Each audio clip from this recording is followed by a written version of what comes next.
As nossas fronteiras territoriais estão sempre em mudança, basta buscar por um atlas de décadas ou até de anos atrás. Claramente, dá para perceber que fronteiras e países são dinâmicos, se dividem, se expandem e até mesmo deixam de existir. Muitas dessas indefinições fronteiriças aparecem no Google Maps, quando a linha contínua dá lugar a uma linha tracejada. Então, se liga aí em 10 conflitos fronteiriços aqui no canal das Curiosidades. 1. Belize. Desde 1940, a Guatemala reivindica a soberania sobre seu vizinho Belize. Os fundamentos para essa disputa territorial datam de 1859, quando a Guatemala assinou um tratado com o Reino Unido, concordando em reconhecer o então território britânico em troca da assistência econômica. Em 1940, a Guatemala alegou a anulação do tratado, citando a falta de conformidade com o tratado por parte do Reino Unido. Separadamente, Belize, que é independente desde 1981, afirma que não assinou nenhum contrato, não está vinculado pelo acordo. Como tal, exige que suas fronteiras sejam respeitadas, independentemente da conformidade do Reino Unido. Em alguns mapas guatemalecos, a área do país aparece como sendo o 23º território da Guatemala.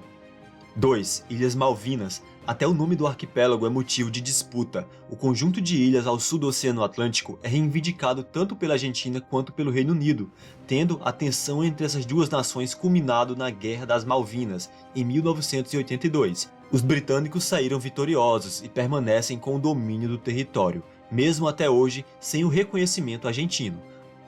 A ONU determinou que em todas as línguas, exceto espanhol, a documentação referente à ilha seja denominada Ilhas Falkland. Em 2009, o então primeiro-ministro britânico deu por encerrada qualquer negociação envolvendo o futuro da soberania do território.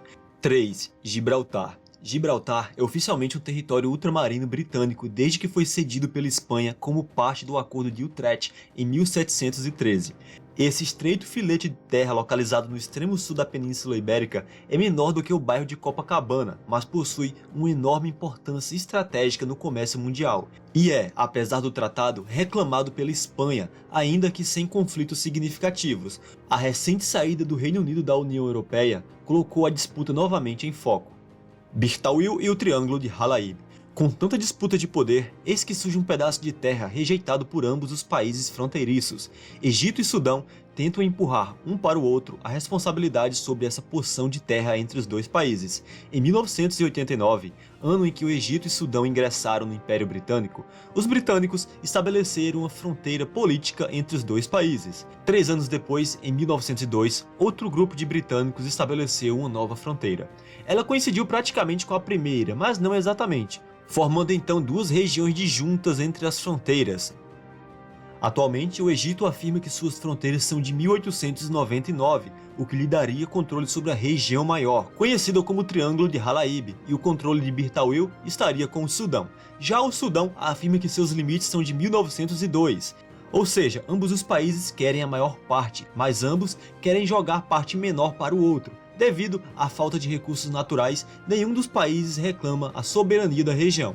Então, esse é o único território do mundo que acaba não sendo reivindicado por ninguém, já que o Sudão diz que é do Egito e o Egito diz que é do Sudão.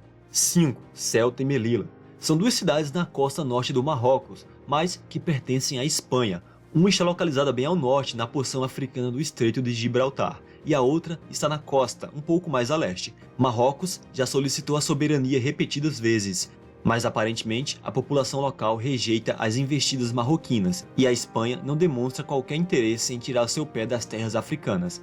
Desde que a Espanha entrou na União Europeia, as fronteiras de ambas as cidades foram reforçadas com muros para impedir a passagem de imigrantes. Os territórios permanecem sob o domínio espanhol e, portanto, fazem parte da União Europeia. 6. Alivença. Portugal não reconhece a soberania espanhola sobre o território de Alivença, com base em uma diferença de interpretação do Congresso de Viena de 1815 e do Tratado de Badajoz de 1801. Então, até hoje, Portugal afirma que esse território é seu. 7. Lago Malawi. O Malawi está em disputa com a Tanzânia sobre a fronteira do Lago Malawi e do sinuoso rio Songwe. O Malawi afirma que todo o lago até a costa da Tanzânia é seu território, enquanto a Tanzânia afirma que a fronteira está no centro do lago. Ou seja, o Malawi quer o lago todo para ele. O conflito foi reativado em 2012, quando Malawi concedeu uma licença para uma empresa britânica para explorar petróleo dentro do lago. 8. Corredor do Atacama. A Bolívia afirma ter direito a uma saída para o mar pelo Corredor de Atacama, tendo como base duas negociações bilaterais na década de 70 e 50, nas quais uma rota soberana para o Pacífico foi supostamente prometida pelo Chile, mas nunca ocorreu. O Chile rejeita as alegações da Bolívia e não está disposto a ceder uma saída para o mar para o país, mas concede tráfego irrestrito a todos os tipos de mercadorias bolivianas nesse território.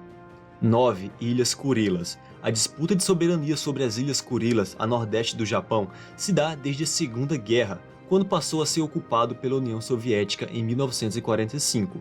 Agora é administrado e reivindicado pela Rússia. O Japão continua sendo o principal ponto de discórdia na assinatura de um tratado de paz, que encerraria formalmente as hostilidades da Segunda Guerra Mundial. 10. Base de Guantánamo. A base naval na Baía de Guantánamo foi arrendada para os Estados Unidos originalmente em 1903, e apenas um acordo mútuo ou o abandono das instalações pelos Estados Unidos podem rescindir o contrato. Em troca do uso do território, os Estados Unidos pagam aluguel a Cuba de $4.085 por mês. Um cheque de aluguel foi descontado após a Revolução Cubana, mas o governo de Cuba se recusou a descontar todos os cheques subsequentes, em protesto ao que considera uma ocupação ilegal. Vale lembrar que o contrato não falou de reajustes, por isso que o valor pago é tão baixo, mas em 1903 esse valor era muito alto. E bom pessoal, esse foi o vídeo de hoje, espero que vocês tenham gostado. Se gostou, deixa o like aí pela moral e inscreva-se no canal para sempre ficar por dentro dos novos vídeos. Então, por hoje é só, até a próxima, valeu e é nóis, fui!